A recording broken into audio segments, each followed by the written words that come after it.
right, it is time for us to check out what happens when we mix our reds and greens. I'm using Alizarin Crimson and Hooker's Dark Green. They are both Winsor and Newton Cotman colors. They're two colors that I always have on my paint palette, so I'm excited to see how they're going to interact.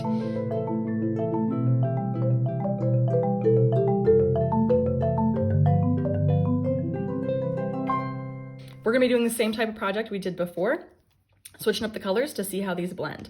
So I'm gonna be doing red in the sky this time and green in the foreground, and I'm gonna place them far enough apart that I have space to mix those colors. So I really love using a fresh, clean palette for this because I can see more clearly how these colors are interacting. I do not need that much paint, especially since I'm only using it for this project. So I'm gonna just squeeze out enough that I have enough to work with, because I can always add more.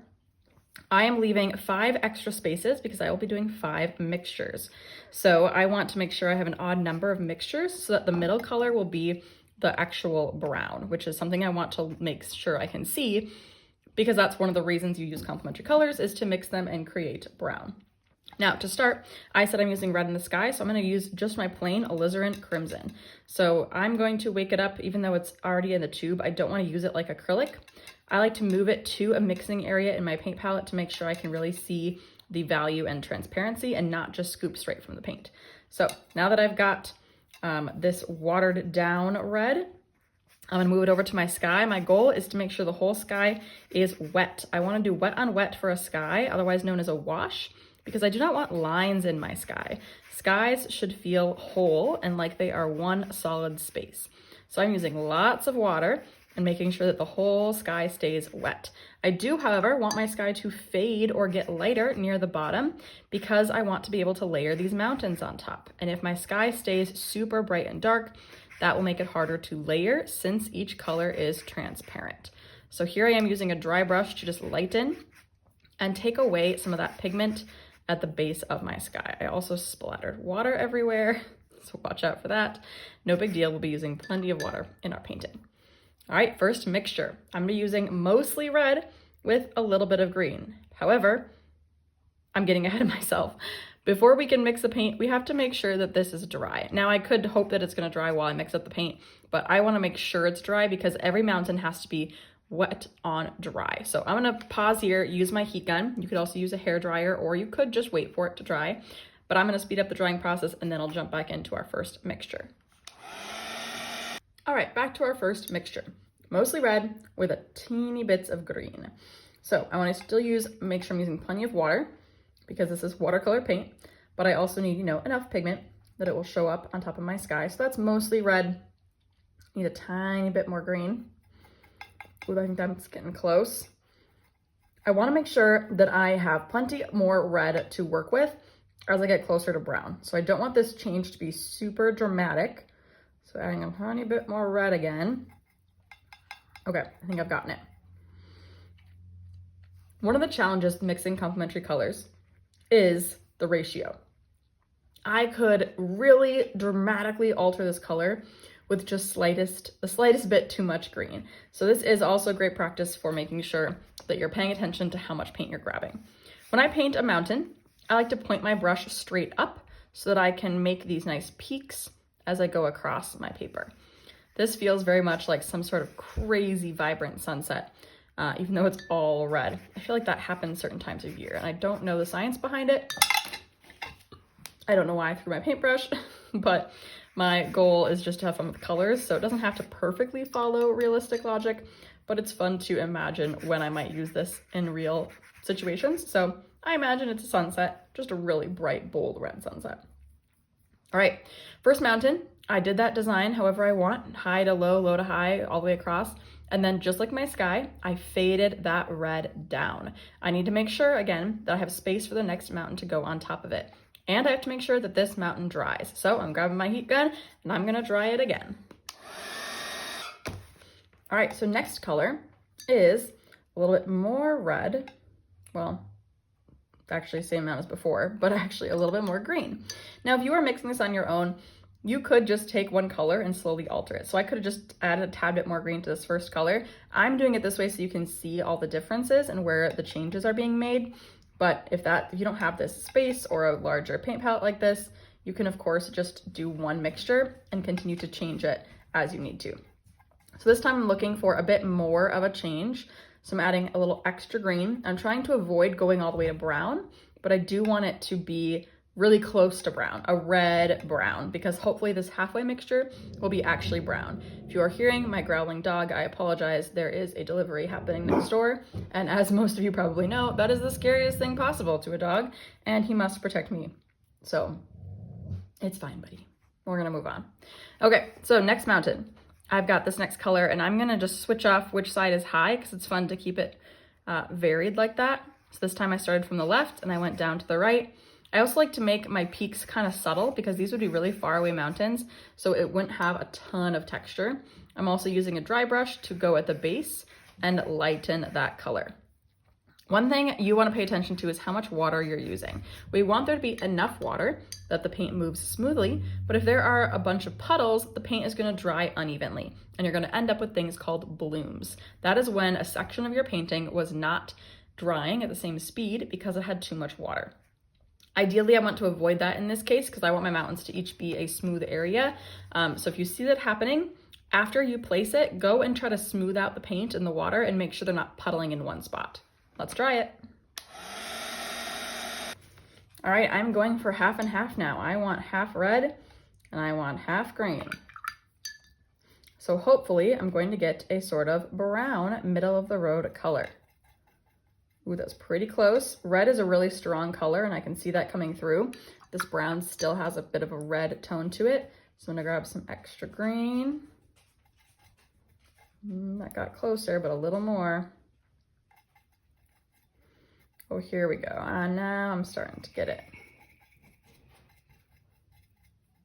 Okay, so now I have got some plain old brown. That is half red and half green. And as I get closer, this is gonna be kind of my last mountainish shape. I think as I get to greens, I'm gonna turn them into forests because that sounds fun. So going with my brown, and I'm gonna let it water it down so it fades. Look how nice and chocolatey that brown is. I probably could have even made this tone a bit browner to make each step the same amount of change, but can't really go back and do that once I've made the next layer on top of it. So I'm not gonna worry about it. We're here to learn and practice and play, and we're just gonna keep moving forward. So now it's time to dry. All right, now we're moving into the greens. So this next one is mostly green with only a little bit of red. Not as little as my final mixture will be. So I can grab a good amount of red, and I'm hoping for a very muted green color. That was too much red. That's gonna happen because red is a very strong pigment. So I'm gonna go in with some more green. Oh, I like that, but I think I went too far the other direction. This is a very bold green. The back and forth. It's all right. I don't want to go too far again though. Back with some red. Okay, I'm getting really close. I'm kind of back at that middle of the road, so I'm gonna grab just a little bit of green. Oh, I think I did it. This is a very muted, olivey brown green. Got a little extra water in that to make sure it's moving and flowing freely. And let's put it on the paper. So I mentioned I'm gonna start turning it into trees. So I'm gonna do this kind of pokey up and down motion to show that there is a distant forest. And this forest is pretty muted because of how far away it is. The nice thing with doing this project or technique is that making colors less vibrant makes them feel far away from us. And that creates instant atmospheric perspective, which is a great thing to have in this type of painting. And then I'm gonna fade it on down. Now I only need room for 2 more mixtures, actually 1 more mixture and the plain green. So I think I've timed this out pretty well, spaced it out pretty well. So let's dry it and get 1 more mixture on the paper. Final mixture is mostly green with just a little bit of red. So I grabbed a nice blob of green. I'm gonna go with just a little bit of red. Let's see. Ooh, almost nailed it. I think it needs a tiny bit more red. Just a little bit. That's looking pretty good.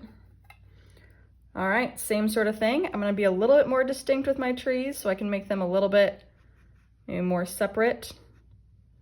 Maybe even a few extra little daubs to give them some texture, like some big pine trees. I love painting trees. I could paint trees all day, every day. There's also so many ways to paint, even just like pine trees. Pine trees alone, there's so many ways to paint them. So it makes it very fun. All right, I don't want these to be actually too detailed because I still got one more layer to go. So I'm gonna try not to take too much time on them. Throw a little extra pigment there. And then I will clean my brush, use some plain water to fade those trees down. Making sure I have enough room left for my plain green. I like to fade all the way to the bottom at this point just to make sure that this undertone is the same versus leaving a hard edge. All right, one more dry, here we go. Last one, easy peasy, plain green. I'm gonna add some extra water to it to make sure it's nice and flowy. Normally I would move it to a new area, but I'm almost out of paint, so I don't even need to. I can just water down what's in there, and I've got a nice plain green, and I'm gonna do some distinct trees. So when I paint a pine tree, sometimes one of the ways, because I said there's many ways, is to do a trunk, and then kind of wiggle and bounce left to right, back and forth, and make it a little wider as you go lower. See, look in the cute little tree. The other way to do it is you can ignore the tree trunk and just do that without the tree trunk. And then sometimes what I'll do is go back and I'll fill in the middle if it feels like it's too empty. Make a few extra little trees down in there. Let's see, the other way is you could also kind of go and swipe to the side to make a swoopy motion. And I also like, if it gets too bumpy at the top, I kind of do just like pull up a little bit, make it pointy again. Yeah, this thinner brush could be helpful if you're really going for a nice pointy tree, but I'm not trying to make it too complicated. Let's do a nice tall one over here because I do want it to be in front of this other mountain. Right now I feel like there's too big of a gap between them, so I might actually make all these trees a bit taller. We'll have one coming off from the side over here so you can't quite see the whole thing. Let's make this one a little taller. Sound effects are always a good idea because it's fun. All right. Uh-oh, my assistant is coming and requesting attention. I'm almost done. If you don't know who my assistant is, run over to my Instagram and you will see him on my stories often. I don't actually know if I have a highlight saved with him yet. I should do that soon. He's adorable. He is a poodle, just for context. Okay, I think that does it. I'm gonna dry it and then I got a few more things to say. So just a second. Good boy. All right, we have done it. We have taken our red, our alizarin, and our green, our Hooker's dark green, and created a beautiful landscape where it fades and feels atmospheric and just beautiful. So stick around for the next tutorial, which will be the final mixture of colors, which will be our purple and our yellow. And of course, at the very end, I will do the tape peel reveal for all of them, which is so hard to resist not doing it now, but I really need to leave the tape on for the last one. So you're gonna have to come back for the tape peel reveal and see what happens with these final two colors. But already, look how different the browns are. They're both brown, right? But the mixtures of how you get there are completely unique. So this is a great thing to learn what browns are gonna be created if you mix your complementary colors. And honestly, these projects could be done with any two colors and still look beautiful, but complementary is a really fun way to test your mixtures. So that bell means it's time for me to go. I hope you enjoyed this one. I'll see you next time. Happy painting.